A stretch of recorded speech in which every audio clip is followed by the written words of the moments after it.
Hello. So today my cook hasn't come today, so I have decided to try out an interesting dish and a very simple, easy dish as claimed by the Farah Khan, which is her famous Yakhni Pulao. Looks very simple. She claims it to be very delicious, and the other chefs who have cooked it or the other cooks who have tried it have said that it's turned out real good. So I'm gonna try it today because it's a really good chance for me to. And since it doesn't take a lot of time or lots of effort, it doesn't. I have tried to follow her instructions to the T. Including getting help for cutting vegetables. My husband was available today, so he helped me out with that. And so let's go ahead and start the preparation. Now I already cut the vegetables. I told you I asked the help of my husband, so I've cut the vegetables, I've kept the meat ready. I'm using 1 kilo of chicken, and I have used 1.5 glasses or the measurement or cups of rice, basmati rice. So let's go ahead and start the preparation. I'm going to show you the stuff, the ingredients. So I've cut onions, about 2 big onions and 2 big potatoes. This is the 1 kilo of chicken, and this is the basmati rice. I've kept it soak for a bit, and I'm going to be cooking it in this pressure cooker.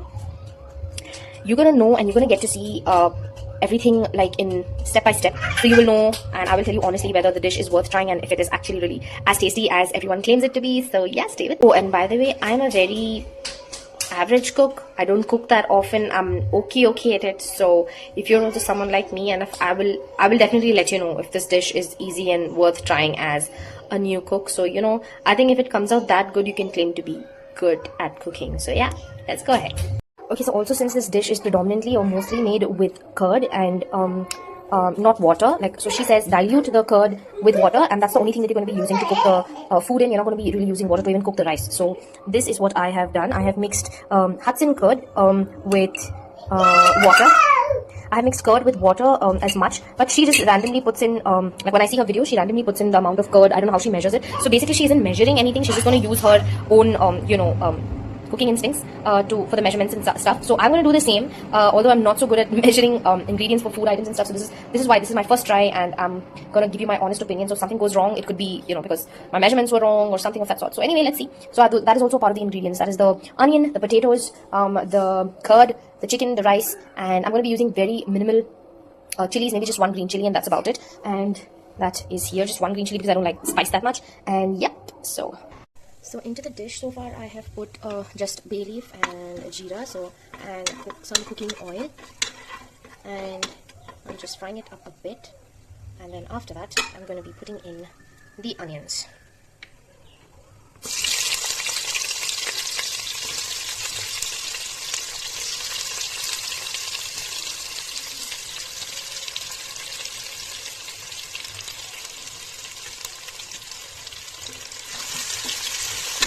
It up there till it becomes well fried, roasted. And since I don't have chili that much, I'm going to be putting in just that 1 chili in there, after which I will be putting in some ginger garlic paste. You can see the onions are still frying.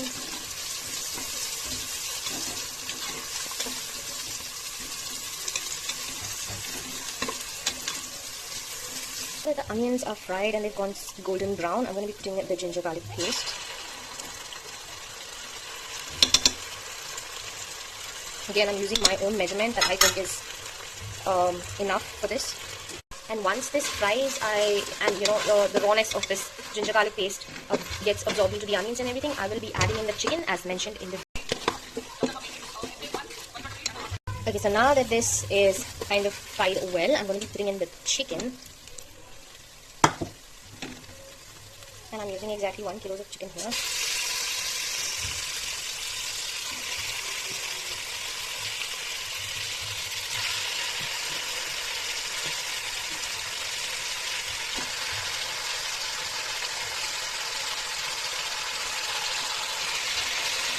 So I have mixed the chicken well with the ginger garlic paste and the remaining masalas. I will be putting in a garam masala, so I'm just taking in 1 teaspoon of it. A little bit more. Because you're going to be adding in that much curd, and yeah. And then I'll also add some salt to this. So now I've just added 1 small teaspoon of salt. You can definitely, correct this later before serving and before, once you're stirring the rice. So I'm going to give this all a good mix. And then once I've finished giving this a good mix, I will close it and let it cook in its liquids for about 2 whistles as per what the video as well says. And yeah, I will see you there.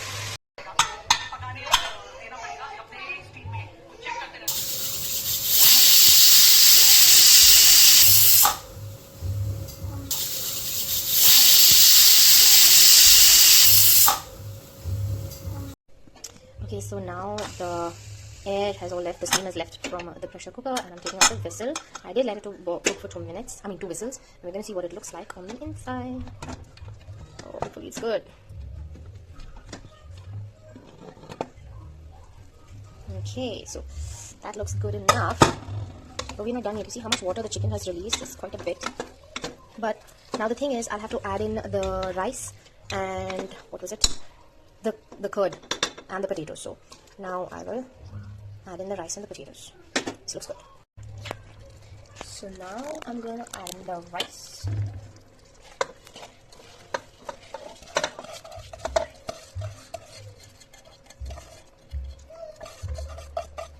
I'm gonna stir it.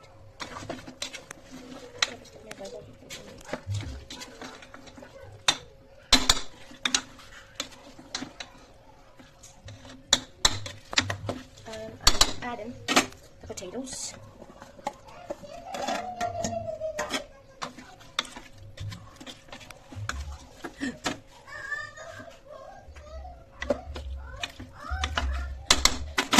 Okay, just hold it. And then I'm adding in the curd. Give it a good mix.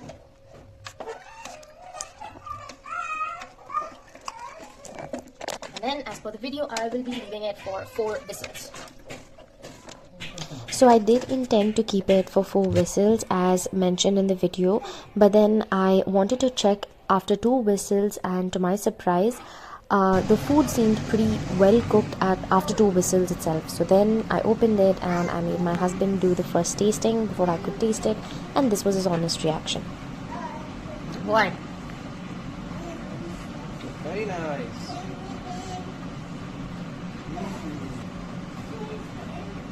I think maybe a bit more salt, Okay. but you taste it and then you say. Okay, so this is my plate of the Yakhni Pulao. You can actually literally see it steaming. I'm eating it with some fried crispies, papads, and this is what it looks like. I'm gonna taste it and tell you in just a second. This mouth, I'm mixing it with some potato and just taking just the rice part of it.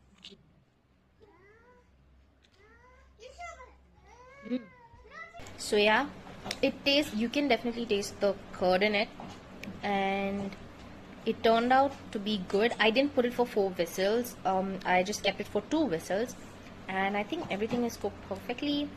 And yeah, it tastes yummy. So if you're a newbie in cooking and you want to try something that tastes professional, then this is one of the dishes that you can definitely try. And yeah, that's how it looks. Amazing, tastes good, and thank you for watching. Bye bye.